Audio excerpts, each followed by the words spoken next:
Assalamualaikum warahmatullahi wabarakatuh. Selamat datang dan selamat berjumpa kembali di channel saya Puji Prayoga, channel yang penuh inspirasi dan motivasi.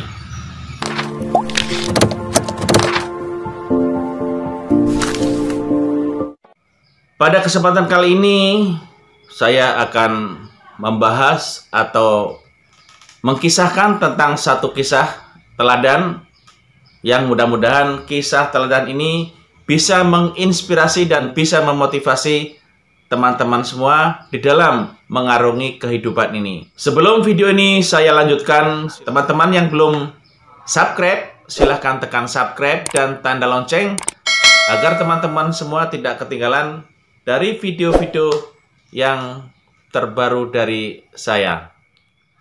Ada satu ayat yang mengatakan bahwa Tuhan itu tidak merubah nasib seseorang, kaum, kecuali kaum itu mau merubahnya sendiri. Cerita ini saya mulai, atau kisah ini saya mulai dengan adanya seorang wanita muda yang cantik. Setiap hari wanita ini berdoa dan selalu berusaha agar suatu saat diberikan jodoh, yaitu seorang pria yang tampan, kaya. Menikah dengan pria yang tampan, anak dari orang kaya, itu gambaran kehidupannya atau bayangan pada setiap orang, dia akan hidup berbahagia. Tetapi apakah kenyataannya demikian? Itu belum tentu, teman-teman semua. Jawabannya itu belum tentu. Ternyata apa yang dia impikan, kebahagiaan yang dia harapkan, ternyata itu yang terjadi malah sebaliknya. Ternyata pria yang tampan dan anak orang kaya tersebut itu ternyata orang tuanya itu sangat galak, sangat cerewet, dan sangat menjengkelkan hati wanita cantik tersebut. Setiap hari adanya dimarah, disalahkan, semua itu tidak memenuhi kehendak hati sang mertua, khususnya yaitu mertua yang perempuan, hingga membuatnya itu menderita lahir maupun menderita batin. Perkawinan memasuki bulan pertama, memasuki bulan kedua, dan sampailah memasuki bulan ketiga.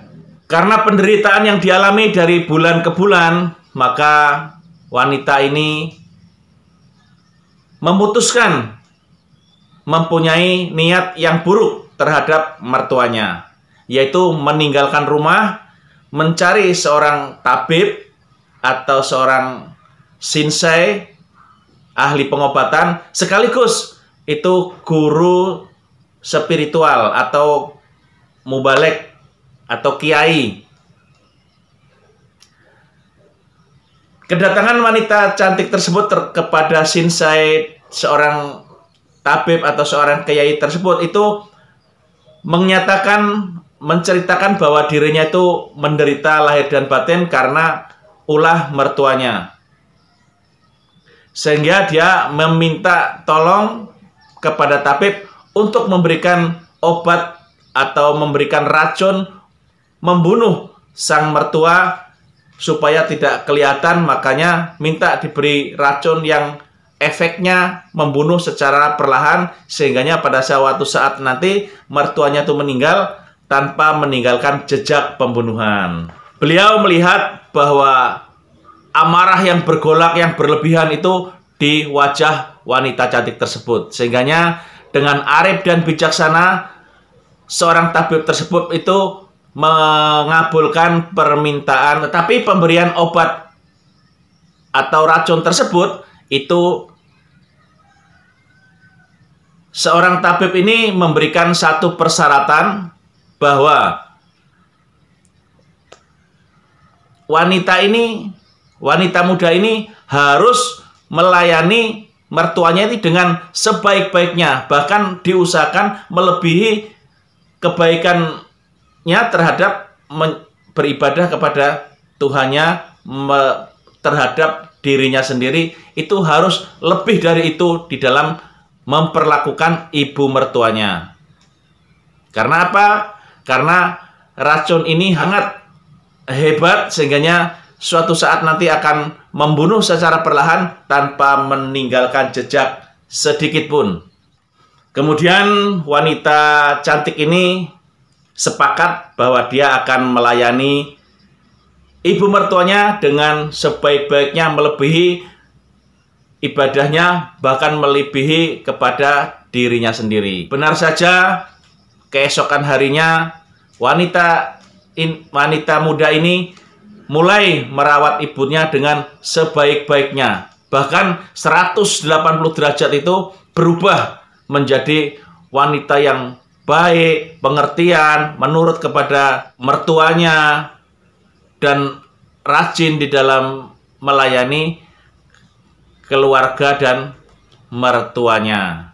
Semua keinginan hatinya, egonya, kemarahannya, semua ditinggalkan untuk dalam tujuan itu agar tidak nampak, tidak kelihatan sedikit pun niatnya untuk membunuh sang mertua. Sambil setiap harinya itu tidak lupa menuangkan racun yang diberikan oleh sang tabib atau sang guru tersebut. Itu setiap hari itu dituangkan di dalam minuman yang diminum oleh mertuanya tersebut. Setelah waktu berjalan 1 bulan, ini mertuanya itu merasa ada perubahan yang luar biasa di dalam diri menantunya. Sehingganya apa? Sehingganya mertua yang tadinya itu cerewet, pemarah, menyalahkan terus, ini berubah pelan-pelan menjadi rasa kasih sayang yang tidak disangka-sangka oleh menantunya tersebut. Sehingganya perubahan pun perubahan yang diakibatkan dari perlakuan sang menantu ini sanggup merubah perilaku atau karakter galak dan cerewet ini, berubah menjadi seorang mertua yang lemah lembut, kasih sayang, dan menganggap menantunya itu bahkan melebihi dari anaknya sendiri. Waktu pun terus berjalan, 1 bulan, 2 bulan, sampai ke 3 bulan. Nah, perubahan yang terjadi ini merubah hati masing-masing, saudara, teman-teman semua. Yang wanita muda ini merasa bersalah seandainya racun itu nanti akan membunuh sang mertuanya. Dan sang mertuanya tuh berubah menjadi baik sekali terhadap menantunya. Bahkan sampai-sampai dia rasa kasih sayangnya itu melebihi terhadap anaknya sendiri, dan berharap untuk jangan sampai kehilangan menantunya. Sehingganya perubahan dua manusia tersebut ini menemukan satu titik temu bahwa mereka itu saling membutuhkan, saling mengasihi, dan saling tidak mau kehilangan. Sehingganya pada bulan keempat, seorang wanita muda yang cantik tadi itu berubah hatinya menjadi menyesal perjalanan atau rencana pembunuhan yang dilakukan agar mertuanya itu meninggal. Sehingganya rasa bersalah itu dia harus, atau dia membawa dia kembali kepada tabib dan guru agama tersebut untuk membatalkan pembunuhannya dan meminta agar diberikan penawar dari racun yang diberikan pada waktu itu. Dan guru tersebut menegaskan bahwa racun itu tidak bisa ditarik kembali, dan racun itu akan bekerja sebagaimana mestinya, dan mertuanya itu akan tetap terbunuh sesuai dengan rencananya. Pada saat itu, seorang wanita tersebut itu merasa bersalah, dirundung kesedihan, menyesali perbuatannya, bahwa mertua sebaik itu akan terbunuh di tangannya sendiri. Kemudian di dalam kegelisahan, kemenyesalan dari wanita muda tersebut, sang guru atau sang tabib itu akhirnya membuka rahasia dengan tertawa terbahak-bahak. Akhirnya di dalam kebingungan wanita tersebut itu, mengapa tabib itu atau guru tersebut itu tertawa?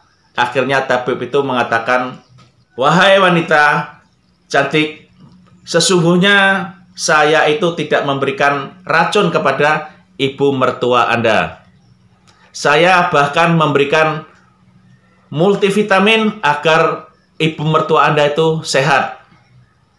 Tetapi bukan itu yang menjadi masalahnya, bahwa yang saya sampaikan itu agar kamu itu bisa berbuat baik terhadap mertuanya. Dengan perbuatan baik Anda tersebut ternyata bisa merubah karakter atau perilaku mertua Anda itu bisa baik seperti yang Anda harapkan." Demikian tadi teman-teman semua cerita singkat bahwa ternyata perubahan lingkungan kita itu ternyata harus kita mulai dari diri kita sendiri. Apabila kita berubah menjadi baik, lingkungan itu akan mengikuti kebaikan yang kita laksanakan atau yang kita perbuat. Mudah-mudahan kisah teladan ini bisa memberikan inspirasi kepada teman-teman semua dan bisa membuat kita memaknai lebih luas lagi bahwa kalau kita menginginkan lingkungan kita baik, maka kita harus memulai dari diri kita ini menjadi lebih baik dahulu. Tuhan tidak akan merubah suatu kaum apabila kaum itu tidak merubahnya sendiri. Kita maknai lebih luas, mudah-mudahan bisa membawa manfaat dan barokah. Sebelum video ini saya akhiri, saya ingatkan kembali, silakan tekan like, komen, dan share agar teman-teman yang lain bisa mendapatkan manfaat dari video-video yang bermanfaat ini. Saya akhiri, wassalamualaikum warahmatullahi wabarakatuh.